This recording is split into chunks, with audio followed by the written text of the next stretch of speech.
Halo Insan Dikti dan Sobat Kedai Reka, jumpa lagi bersama aku Safira di podcast Dikti Menyapa. Insan Dikti dan Sobat Kedai Reka tahu gak sih kalau ada komunitas untuk generasi muda yang bernama Rumah Millennials? Di mana komunitas ini berkomitmen untuk mewadahi para pemuda di Indonesia, lebih tepatnya generasi millennials, agar bisa saling berkolaborasi antar satu sama lain, antar komunitas, antar divisi lintas bidang, serta lintas generasi dari Sabang sampai Merauke. Nah, pas banget nih Insan Dikti dan Sobat Kedai Reka, di mana tema dari podcast kali ini yakni misi karakter generasi muda sukses melalui kolaborasi. Hari ini kita akan mencari tahu lebih dalam bagaimana sih caranya agar generasi muda mampu sukses dan mampu berdampak melalui kolaborasi yang salah satu contohnya bisa kita lihat dari komunitas Rumah Millennials. Spesial di episode kali ini, aku sudah bersama dengan Mas Taufan Teguh Akbar, PhD, selaku founder dan juga penanggung jawab dari Rumah Millennials. Mas Taufan saat ini juga menjabat sebagai Wakil Rektor 3 di London School of Public Relations Institute atau LSPR Institute dan juga dosen pengajar. Betul ya Mas Taufan? Betul. Okay. Alhamdulillah betul. Wah, terima kasih Mas Taufan sudah menyempatkan waktunya untuk hadir nih menyapa dan juga sharing dengan Sobat Kedai Reka dan juga Insan Dikti melalui podcast Dikti Menyapa. Sama-sama Mbak Safira, teman-teman dari Sobat Kedai Reka dan juga Insan Dikti. Perkenalkan saya Taufan Akbari dan terima kasih sudah diajak ngobrol. Wah, luar biasa. Mas Taufan mungkin boleh sedikit cerita nih, kira-kira kesibukannya selain yang tadi sudah aku sebutkan nih apa aja sih kesibukan Mas Taufan lainnya gitu? Sibukannya bersihin ruang kelas. Baik, ya selayaknya dosen pada umumnya, kita pasti tiap semester ada tanggung jawab tridharma. Ngajar saat ini fokus ke mata kuliah leadership, ada general leadership, ada leadership and innovation dan terapan lainnya untuk S1 dan S2.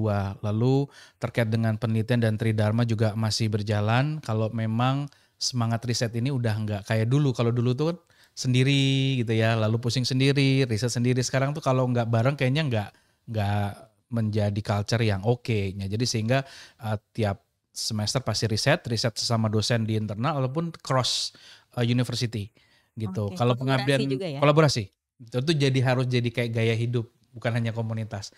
Dan yang ketiga adalah pengabdian. Kalau pengabdian ya pasti kita turun ke masyarakat, ke program-program MBKM, kadang-kadang bareng juga mahasiswa. Kan program dari Dikti ini udah banyak sekali ya. Dan kita sebisa mungkin mendorong mahasiswa itu aktif dan kadang-kadang kita ngikut di situ. Gitu. Yang lain-lainnya ya kalau Rumah Millennials karena saat ini kita sekarang masuk fase regenerasi. Jadi saya sedang ada di posisi founder aja, chairman-nya sedang ada proses ke orang yang baru gitu. Tapi secara ekosistem masih aktif.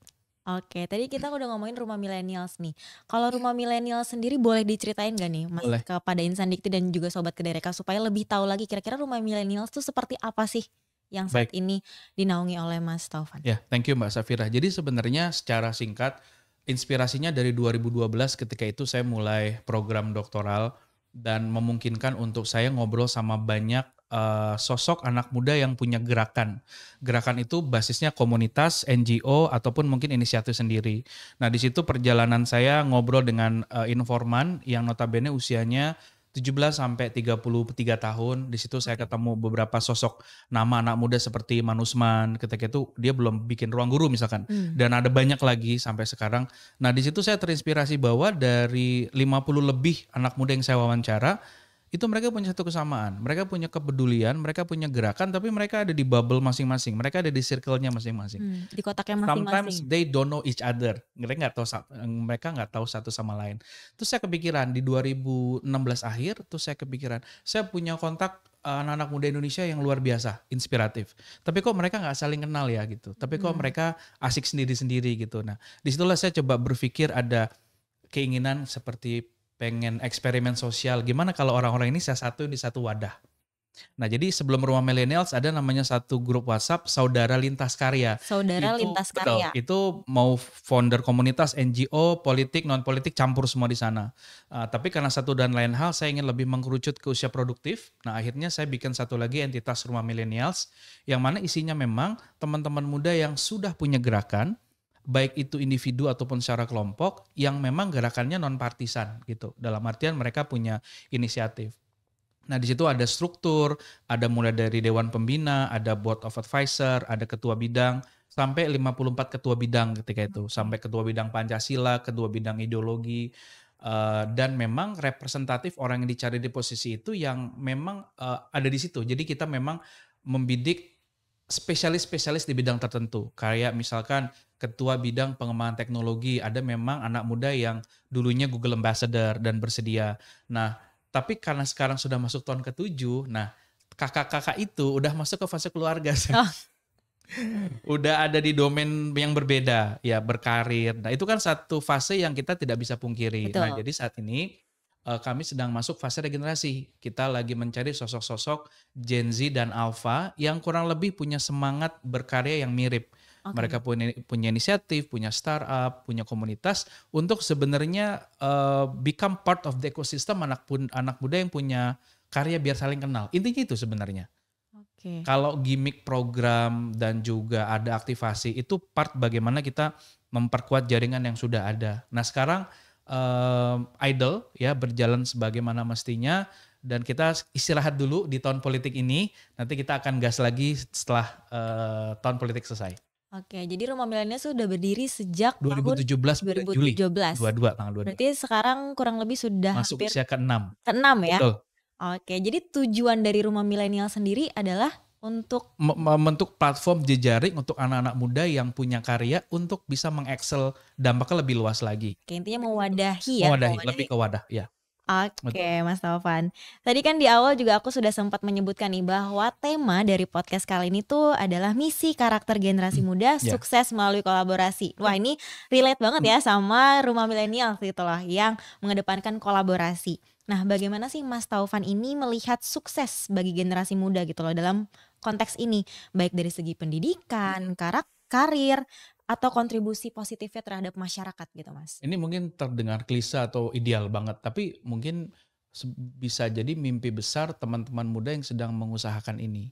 Jawabannya adalah ketika kita berhasil untuk memframing mindset baru dari anak muda, terutama teman-teman yang sekarang ada di S1, S2, S3, untuk bikin sesuatu atau bikin karya yang itu lebih besar dari tujuan misi hidupnya sendiri. Jadi Oke. to create something that bigger than themselves. Itu kan kita ngajarin anak muda sekarang supaya nggak egois, supaya Betul. nggak inward ya, tapi lebih dari apa yang mereka punya tuh bisa lebih banyak dan lebih Di-explore besar, lagi. exactly, ya lebih dieksplor lagi. Saya percaya ada konsep yang namanya personal social responsibility. Oke. Kalau CSR itu kan belongs to the company kan, Iya, punya ya. Punya Tapi company ternyata ya? kita semua kayak Mbak Safira betul ya? Betul. Mbak Safira itu sebagai scholars itu punya tanggung jawab sosial pribadi membantu orang lain. Nah ini yang semangat ini kita perlu dorong ke teman-teman S1, S2 yang baru lulus untuk ambil peran dong gitu. Oke. Mau bikin seperti platform Gede Reka versi anak-anak yang baru lulus atau mungkin ikatan-ikatan alumni luar negeri, silahkan gitu. Jangan menunggu dan memposisikan diri sebagai orang yang mau dijemput. Oke, Tapi betul. kita harus punya keinginan untuk mau menjemput. Punya motivasi Iya, ya, betul. betul. Supaya angka bonus demografi kita ini nggak jadi angka kosong gitu Mbak. Kita punya Lebih banyak. dimanfaatkan Iya, saya lagi. kalau ngomong ini agak sedikit. Tapi kenapa? Karena satu, sumber daya manusia Indonesia masih perlu banyak sekali Betul. PR-nya. Ranking PISA kita membaik tapi PR-nya juga masih banyak.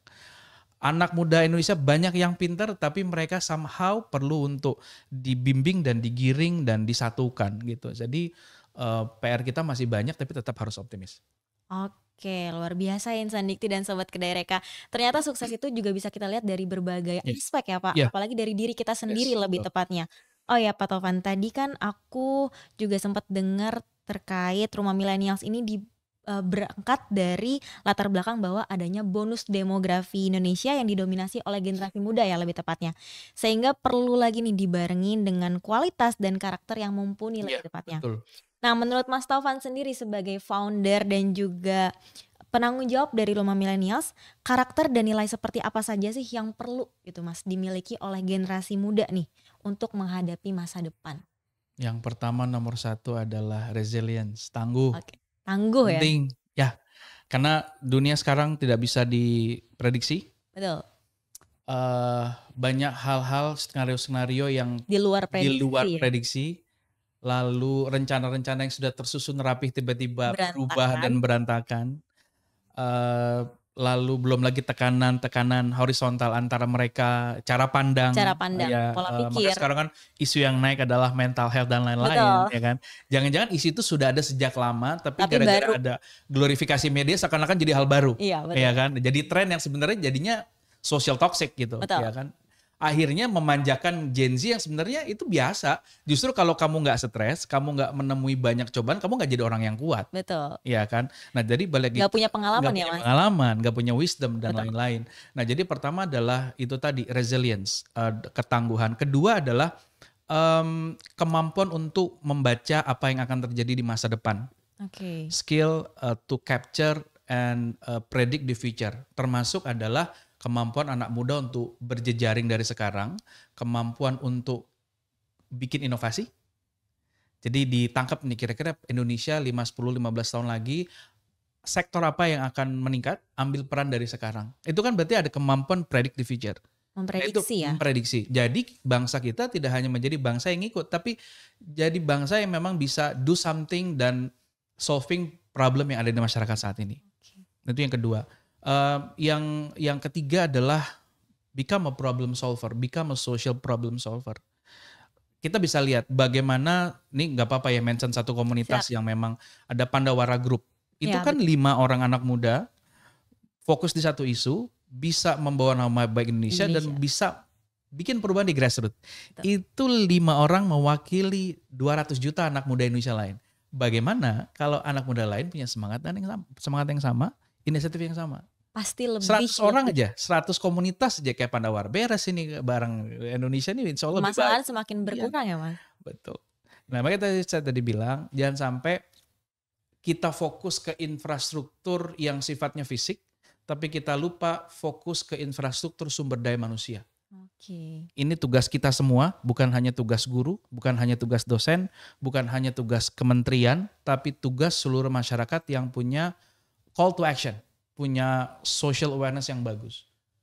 Tugas kita semua. Tugas kita semua. Dan saya pikir tidak bijak juga kalau kita hanya menyalahkan 1-2 pihak, karena kita semua punya tanggung jawab yang sama. Nah, disitulah letak Rumah Millennials punya spirit yang sama ke arah sana. Untuk gitu. membantu ya? Untuk sama-sama membantu, memperkuat jejaring yang ada dan menghadirkan sosok-sosok anak muda baru dari 38 provinsi yang ada di Indonesia saat ini. Ya kan? Di Sumbawa, di Wonosobo, di Papua, di Aceh. Saya pikir banyak itu anak-anak muda yang keren dan luar biasa. Tapi mereka masih di bawah radar, tidak tercapture sama media mainstream. Nah itulah tugas kami mungkin di komunitas yang meng-highlight profil. Mewadahi profil-profil anak muda inspiratif untuk dijadikan inspirasi untuk sesama. Nah jadi kami sebagai komunitas itu kadang-kadang juga berperan sebagai media yang mengangkat profiling teman-teman muda yang punya karya. Gitu Mbak Safira. Oke. Tadi kan udah banyak ya karakter yang udah Mas Taufan sebutkan gitu.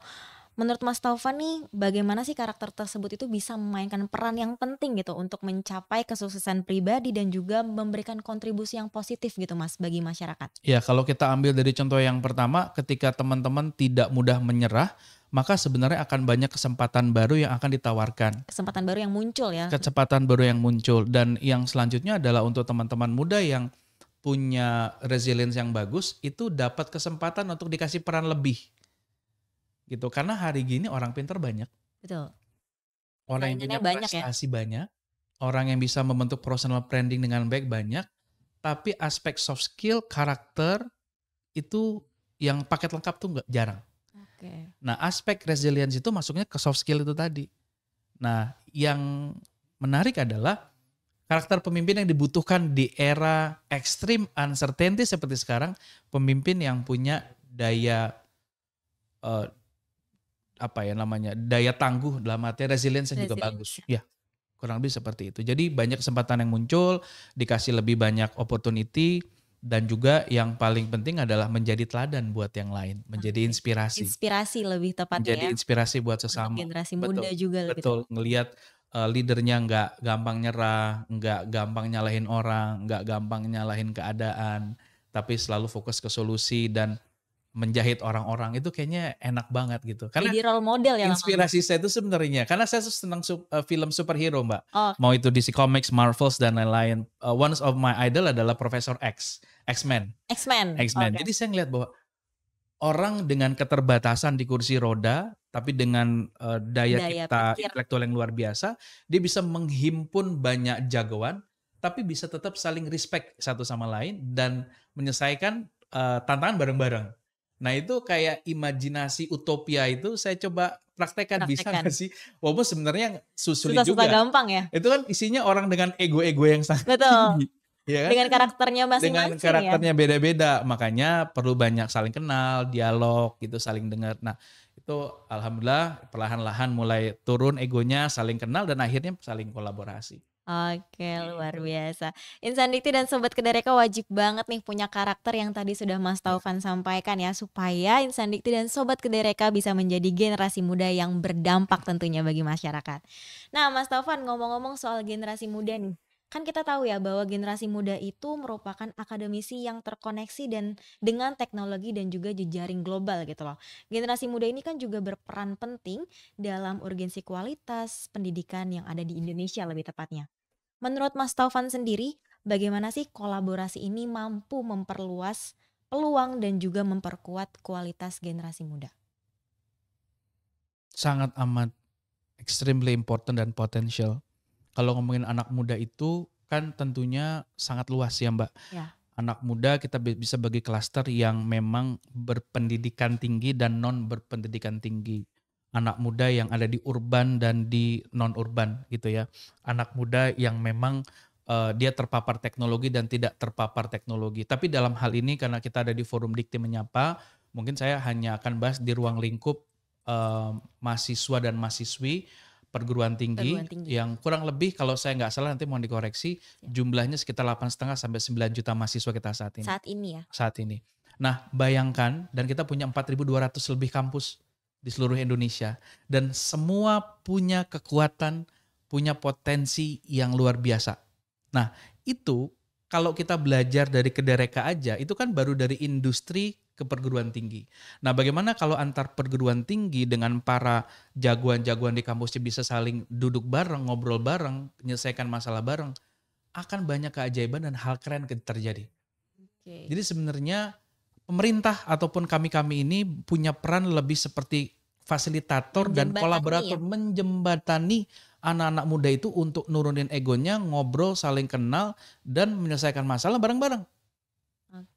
Dan akhirnya dari situ terciptalah inovasi-inovasi Tercipta baru. inovasi-inovasi karena saya pikir begini, saya selalu percaya yang 1% menggerakkan yang 99, yang 20% menggerakkan yang 20.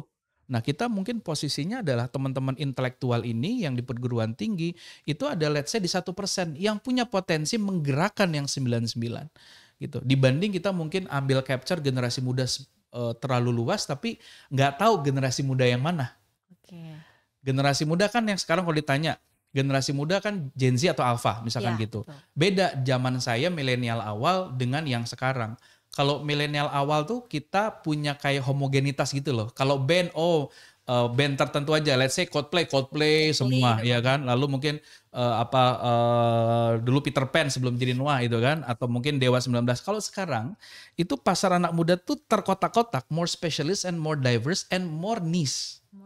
Ya, jadi untuk pelaku industri juga harus lebih kreatif membaca anak muda yang seperti apa. Ya kan? Untuk menjadi segmentasinya ya.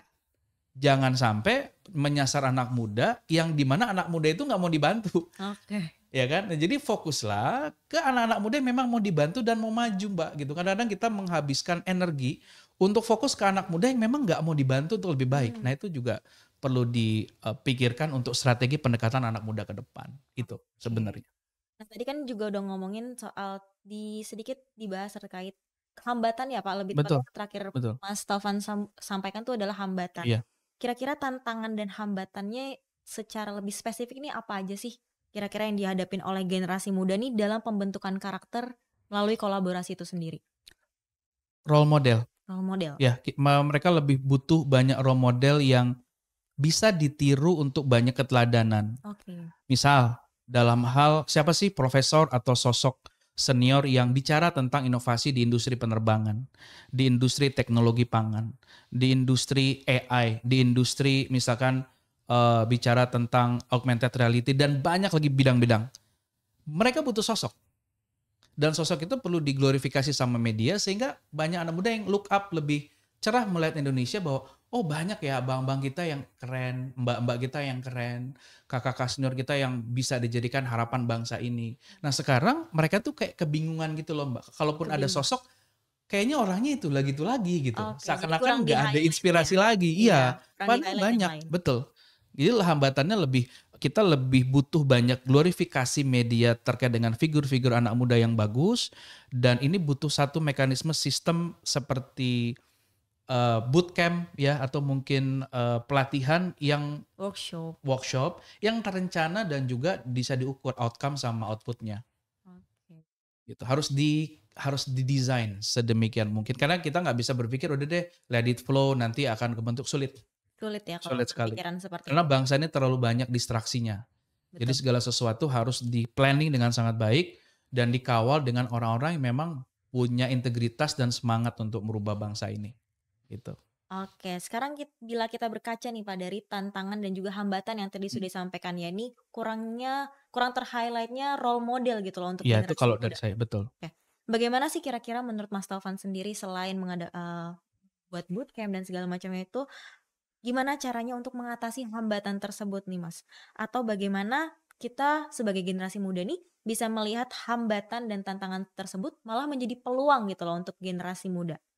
Baik, kalau menurut saya ini pekerjaan yang memang perlu difikirkan secara jangka panjang dan longitudinal proses. Maksudnya apa? Maksudnya adalah ketika dari SD, SMP, adik-adik kita diajarin cara kolaborasi, cara bikin project, cara bersikap, cara punya karakter yang baik. Itu sebenarnya di SMA kuliah untuk mendorong mereka jadi aja udah sangat-sangat cepat gitu. Jadi sebenarnya kita perlu ada sedikit perubahan dan sentuhan inovasi di mekanisme silabus SD SMP agar menjadikan adik-adik kita ini lebih siap menghadapi apa yang terjadi di masa depan. Oke. Jadi nggak bisa instan prosesnya Mbak. Proses pendidikan ada itu proses waktu yang panjang ya. Proses yang panjang dan saya pikir semangat MBKM ini akan kita lihat 10-15 tahun ke depan, enggak sekarang. Enggak sekarang. Karena mahasiswa-mahasiswa kami pun yang saat ini merasakan manfaatnya dari MBKM itu terasa ketika programnya berjalan 2-3 tahun.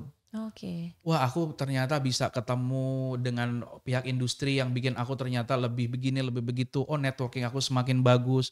Aku jadi lebih peka dan segala macam. Nah, itu baik kan kalau dimulai dari sekarang. Kecil. Oh, dari SD, kecil. SMP, kepekaan itu dilatih. Dari sedari dini ya, Pak, lebih tepatnya. Betul. Jadi butuh itu dan kolaborasi mau pentahelix kayak, mau hexahelix kayak, semuanya harus bergerak. Pemerintah, institusi perguruan tinggi, komunitas, pemerintah daerah, media, tokoh-tokoh publik, influencer, dan lain-lain. Nah makanya di kesempatan ini sebenarnya saya selalu bilang ke teman-teman yang punya followers banyak, Anda punya tanggung jawab sosial yang besar. Dan Anda punya kekuatan untuk merubah narasi bangsa ini ke arah yang lebih baik sebenarnya.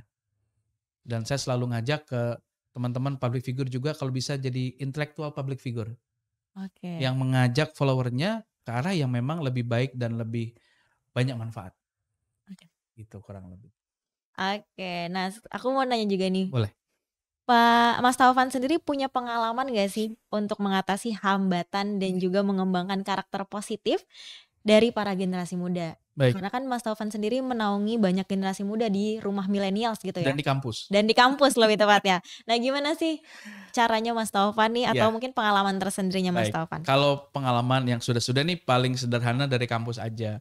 Jadi saya selalu memposisikan ketika di kampus itu tidak hanya sebagai dosen, pengajar, tapi sebagai orang yang mungkin bisa diajak ngobrol di luar peran dosen. Oke. Nah jadi yang sudah-sudah adalah mereka hanya butuh teman atau sosok yang bisa diajak ngobrol hati ke hati. Yang bisa mendengar ya. Diajak dialog dan bisa mendengar tanpa judgement. Betul, judgmental. Tanpa judgement. Karena mereka harus nyaman dengan itu. Betul. Nah ketika mereka menemukan sosok-sosok itu di kampus atau mungkin di lingkungan sosial yang lain, biasanya mereka akan jujur dan menjadi dirinya sendiri. Lebih terbuka. Lebih terbuka. Apakah itu ada masalah di keluarga, apakah itu ada masalah keuangan dan lain-lain. Jadi yang sudah pengalaman saya adalah ajak ngobrol mereka sebagai orang yang dewasa dan berpikir. Kadang-kadang kita ini senior ini suka gampang banget menjudgment anak-anak muda. Sementara anak muda ingin diperlakukan sebagai layaknya orang dewasa. Jadi kan ada gap di sini. Iya. Ya kan? Jadi terkotak-kotakan ya. Terkotak-kotak. Akhirnya nggak ketemu. Makanya sekarang isu-isu gap antar generasi di tempat kerja itu kan lagi ramai. Betul. Ya kan? Banyak ya yang ngerasa Sekali. gap antara. Ya, termasuk ke tantangan dosen berkomunikasi dengan generasi alpha sekarang atau Gen Z. Gen Z kan udah pada kerja. Sekarang generasi alpha. Iya, betul. Wah, menarik banget ya Insan Dikti dan Sobat Kedareka. Ternyata kita masih bisa melihat banyak sekali peluang-peluang dari hambatan yang sudah ada untuk menciptakan generasi muda yang lebih berkualitas lagi dan memiliki kemampuan tentunya yang kuat seperti contoh yang tadi sudah Mas Taufan sampaikan berdasarkan pengalaman-pengalaman beliau. Nah baik, Mas Taufan, kita masih bicara terkait indikator kesuksesan nih. Tadi kan kita sudah banyak banget ngobrol terkait sukses gitu. Menurut Mas Taufan sendiri, apa sih indikator kesuksesan yang mencerminkan karakter dan kolaborasi yang kuat gitu? Dari sekian banyak indikator, mungkin saya bisa rangkum jadi satu. Oke, satu. Okay. Ketika adik-adik kita, teman-teman kita, mahasiswa dan usia produktif itu punya level optimisme yang lebih baik dari tahun ke tahun. Yang lebih tinggi. Lebih tinggi. Kebetulan kemarin ada beberapa survei yang mengangkat tentang optimisme generasi muda. Itu levelnya di atas 76%. Berarti generasi saat ini cukup optimis tentang masa depan Indonesia. Dan ini sebenarnya sinyal yang bagus untuk kita semua. Positif ya? Positif, bahwa walaupun Indonesia mungkin banyak sekali tantangannya, tapi mereka ingin melihat dan percaya Indonesia ini akan lebih baik. Entah gimana caranya, tapi yang penting percaya dulu. Iya. Nah, dan saya pikir ketika spirit ini masuk ke adik-adik kita di kuliah SMA, SMP, SD, itu akan create positive vibes. Untuk sekeliling ya? Untuk sekeliling. Baik itu nantinya akan tingkat entrepreneur anak muda lebih baik, atau mungkin tingkat keterlibatan sosial, partisipasi sosial publik lebih baik, tingkat engagement dengan masalah sosial lebih baik, dan banyak indikatornya. Tapi kalau saya rangkum, lebih ketika anak muda lebih percaya bangsa ini bisa lebih maju dari sekarang. Itu adalah indikator kesuksesan. Indikator kesuksesan generasi muda dalam melihat ke depan.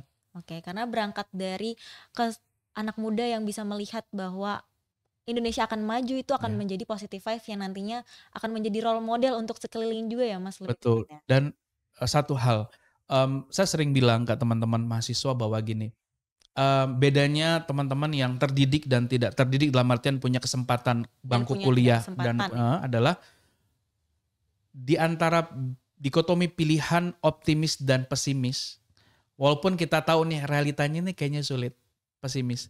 Tapi sebagai orang yang terdidik harus memilih menjadi generasi yang bisa optimis. Karena yang optimis ini justru akan menggerakkan yang pesimis. Betul. Ya kan? Nah, jadi harus act like you're optimist person supaya bisa mempengaruhi yang bisa memberikan positive masih ada itu di framing negatif sekarang gitu. Jadi kalau semuanya pakai framing yang negatif sulit gitu. Akan sulit. Dan itu kesempatan besar ketika itu dilakukan dengan teman-teman yang punya kesempatan pendidikan yang lebih baik dari yang lain. Oke, karena itu akan menginspirasi ya, berangkat dari optimismenya itu akan menginspirasi banyak generasi muda lainnya ya untuk lebih maju lagi. Walaupun mungkin saat ini banyak generasi muda yang belum memiliki kesempatan yang sama gitu ya Mas, tapi pasti akan ada kesempatan tersebut berangkat dari optimisme itu sendiri. Baik itu melihat indikator dari ngelihat tingkat korupsi misalkan, keamanan atau mungkin pendidikan dan hal-hal lain gitu. Oke, nah sekarang aku mau nanya nih Mas. Tadi kan kita udah sempat ngebahas juga kalau misalnya lagi banyak banget isu terkait gap sosial ya. Antara senior, junior ataupun sebaliknya gitu lah.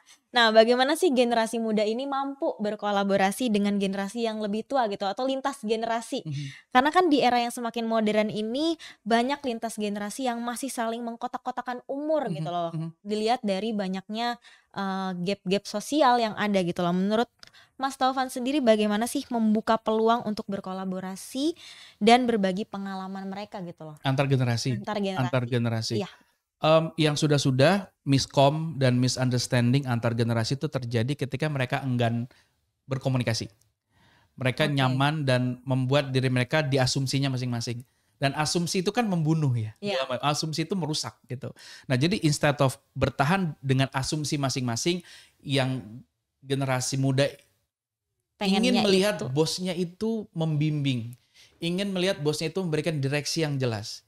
Ingin bosnya itu melibatkan dan kasih mereka ruang untuk bicara. Terus yang bosnya berpikir, ini anak muda kok nggak ada etikanya. Ini Oke. anak muda ini apa-apa main terobos aja. Anak muda ini kelihatannya sok pintar dan lain-lain. Menggurui Akhirnya ya. menggurui, nggak ketemu. Nggak akan nemu jalan Nggak tengahnya gitu ya jalan Mas. tengahnya. Makanya di beberapa korporasi atau mitra industrial itu punya departemen HR-nya punya fungsi-fungsi kayak Chief Happiness Officer, Chief People Development yang memang tugasnya memastikan Menjembatani. harmonisasi antar generasi itu terjadi dan efektif. Gitu. Nah, jadi buat teman-teman para pemimpin milenial saat ini yang punya staffnya Gen Z dan Alpha, I think you better having a daily conversation, heart to heart conversation, and look what will happen. Banyak hal ajaib terjadi. Coba aja lakukan. Oke. Karena mereka hanya ingin didengar, kasih ruang, didengerin. Dan enaknya ngajar Alpha dan Gen Z tuh mereka udah tahu apa yang mereka harus lakuin. Tapi Tinggal kadang-kadang cuma didorong. pengen didengar Yes, aja ya Mas ya. keren pasti. Sebenarnya Jadi kita yang tua, maksudnya yang senior-senior tuh buanglah egonya. lebih kepengen Dengerin. disemangatin aja Yes. ya. Because respect is earned non given. Kalau karena yang senior tuh dengan egonya kayak gue nih senior harus di respect Iya, sama betul. dia, tapi dia nggak coba untuk lebih maintain dia punya egonya. Gitu. Balik lagi Bisa panjang nih obrolan. ego lagi ya. Ego lagi. Ego lagi, turunin ego Ya. untuk akhirnya bisa komunikasi ya Mas Yes. ya. Semua kuncinya adalah komunikasi ya. Ada 5 generasi. 5 Boomers, X, Y, Z, dan Alpha di satu lingkungan kerja. Beda generasi, beda pola pikir, beda umur, beda wisdom, beda latar belakang. Dan mereka dituntut bekerja untuk satu tujuan. Nggak mungkin nggak ada konflik. Betul. Dan satu-satunya yang bisa menjembatani itu adalah komunikasi dan koordinasi. Sungguh motivasi yang sangat bermanfaat banget nih untuk Insan Dikti dan juga Sobat Kedai Reka agar mampu menjadi generasi muda yang lebih sukses lagi melalui kolaborasi. Nah, sebelum kita masuk ke sesi akhir nih Mas Taufan, Ya. ada gak sih pesan penting untuk generasi muda tentang pentingnya karakter, nilai, dan kolaborasi untuk mencapai kesuksesan dan juga mampu memberikan kontribusi positif gitu? Ini pertanyaan esai. semester 7. Panjang ya. Dan ini paling penting nih karena pesan gitu loh dari Mas Taufan sendiri untuk Insan Dikti dan Sobat Kedai Reka. Pak, ya maksudnya ini sering disampaikan sama banyak orang, tapi mungkin saya tekankan kembali bahwa tidak ada kekuatan yang lebih besar selain kekuatan untuk memulai. Oke. Baik itu memulai sebagai entrepreneur, sebagai content creator, dan berbagai macam karir yang memang sifatnya mendorong gigs ekonomi. Nah, banyak dari kita menunggu. Baik itu menunggu orang yang punya frekuensi yang sama. Kan orang Indonesia tuh kalau apa-apa sukanya bareng. Ya. Ya kan? Nah padahal bertemu teman satu frekuensi seperjalanan tidak harus dari awal kok. Nggak harus dari Jalan aja awal. dulu, nanti ketemu di pertengahan, di persimpangan. Disitulah ketemu partner, ketemu kolaborator, ketemu mitra-mitra yang mendukung mimpi kita lebih besar. Dan itu tervalidasi dengan banyak karya-karya anak muda yang sudah berjalan. Oke. Ya, mau itu platform crowdfunding, baik itu startup, itu tervalidasi Mbak. Jadi mulai sekarang jangan tunggu orang lain, jadi history maker, karena ini adalah siklus berulang dari siklus ketika bangsa ini dibangun, hadirnya a new hero dengan format yang baru, dengan tantangan yang baru, jangan kehilangan momentum. Oke. Jangan kehilangan momentum. Jangan menghilangkan peluang juga ya Mas. Iya, betul. Dan harus sadar, you're not superhero. You're not You're not superhero. harus minta dengan senang hati minta bantuan pertolongan orang lain, dan meminta bantuan pertolongan orang lain bukan berarti kamu lemah. Tapi justru disitulah kekuatan kamu untuk membuka diri. Membuka peluang Yes. baru juga ya lebih tepatnya. Intinya jangan takut untuk memulai ya Mas ya. Ya, Jangan takut untuk memulai, apalagi memulai karena sendiri ya. gitu ya. And create something bigger than you. Karena kolaborasi itu akan terus berjalan dan dimana kita sudah mulai untuk membangun, mulai untuk menciptakan peluang baru, disitulah kita akan berkolaborasi ya Mas ya. Yes, kalau kata Kedai Reka tagline-nya tidak ada inovasi tanpa kolaborasi. Wah luar biasa. Dikti juga program-programnya kan gitu. MBKM Betul. semua program-program yang 8 program MBKM kan semuanya kolaborasi. Betul, menciptakan kolaborasi ya. Yes. Antara mahasiswa dengan perguruan tinggi, mahasiswa dengan perusahaan, pokoknya banyak kolaborasi Dan dari itu situ ya. harus di-create dengan kesadaran penuh. Karena arti kata kolaborasi berasal dari kata collaborare. If I'm not mistaken, nanti tolong dikoreksi kalau saya Oke. salah. Artinya adalah upaya untuk kita bekerja sama dengan musuh. Musuh. Unik kan sebenarnya Iya. dari KBB, dengan musuh, dengan orang yang berseberangan. Nah di situ perlu skill negosiasi dan komunikasi. Bisa lah, teman-teman pasti bisa. Learning by doing lama-lama juga bisa ya Mas ya, Bisa. menciptakan peluang baru, Yes. menciptakan banyak banget inovasi-inovasi Yes. baru yang nantinya akan membangun Indonesia menjadi generasi yang lebih maju lagi ya Mas Amin. ya. Amin. Indonesia yang lebih menuju ke generasi emas gitu lebih tepatnya. Mudah-mudahan. Mulai dari Amin. peluang-peluang baru Kita yang berharap tersebut. seperti itu, mudah-mudahan. Oke. Ada nggak sih Mas dorongan nih untuk generasi muda agar mampu terus-menerus berperan aktif untuk pembentukan karakter mereka dan berkolaborasi antar sesama generasi untuk mencapai kesuksesan bersama? Yang unik dari kita sebagai orang yang ada di budaya timur adalah melihat segala sesuatu dari apa yang mereka suka. Oke. Being likable person, some things itu challenging. Tapi itulah kita, itulah Indonesia. Ya kan, jadi menjadi sosok yang disukai itu adalah proses tersendiri yang sama teman-teman harus pelajari.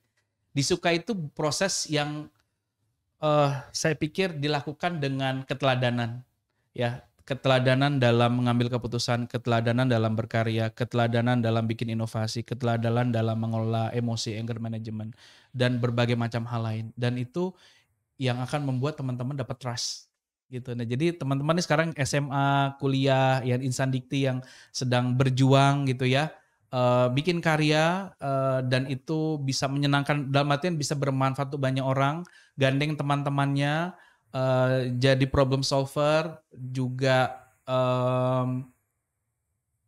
Komunitas itu panggung bersama, bukan Oke. panggung untuk foundernya, Malah panggung untuk untuk bareng-bareng. anggota-anggotanya Iya. menciptakan karya-karya gitu ya Betul. Mas? Jadi komunitas yang baik adalah komunitas yang bisa bertahan lebih dari 5 tahun, komunitas yang regenerasinya jalan, komunitas yang tidak founder sentris. Oke. Makanya sekarang saya sebenarnya nggak mau terlalu muncul sebagai founder rumah milenial. Biar teman-teman gitu, ya kan? Biar anggota-anggotanya aja Biar yang teman-teman yang memang muncul dan memang mereka jauh lebih luar biasa gitu. Saya lebih memposisikan diri sebagai yang membuat platform aja gitu. Oke Insan Dikti dan Sobat Kedereka, jadi sangat penting nih bagi kita semua sebagai generasi muda untuk membangun karakter, mengasah nilai-nilai yang ada pada diri kita sendiri untuk lebih meningkatkan kualitas diri. Dan salah satunya dapat kita ciptakan melalui kolaborasi itu sendiri yang tadi sudah Mas Taufan sampaikan nih ya, bahwa karena kolaborasi itu adalah kunci dan juga peran yang sangat penting di era yang modern seperti saat ini. Dan dengan adanya kolaborasi tersebut, kita mampu menciptakan peluang-peluang baru, menggali lagi potensi yang sudah ada, dan menghasilkan pencapaian yang luar biasa. Betul ya Mas Taufan ya? Betul banget. Boleh nambahin satu nggak, Mbak? Boleh, silahkan. Saya tadi lupa bahwa jangan lupa memanfaatkan media-media yang sifatnya tidak formal dan tidak terlalu serius. Kayak Contohnya misalkan seperti apa? kolaborasi bikin film bareng itu Oke. sekeren itu. Film Budi Pekerti misalkan. Kolaborasi antara Iman Usman dengan Prilly Latukonsina. Keduanya intelektual, keduanya punya ketertarikan, dan saya pikir kalau ratusan orang kayak Prilly sama Iman aja bikin hal yang sama, Pasti banyak dobrakan hal baru. yang terjadi di grassroots. Itu baru dari satu tema mental health. Bagaimana kalau isu lingkungan itu dikomunikasikan dengan film pendek, lalu dengan kompetisi-kompetisi dan cara-cara kreatif yang lain. Jadi menghadapi generasi kreatif, kitanya nggak boleh kalah kreatif. Oke, intinya kita juga harus kreatif dengan memanfaatkan peluang ya melalui media-media untuk menciptakan kolaborasi itu sendiri. Betul.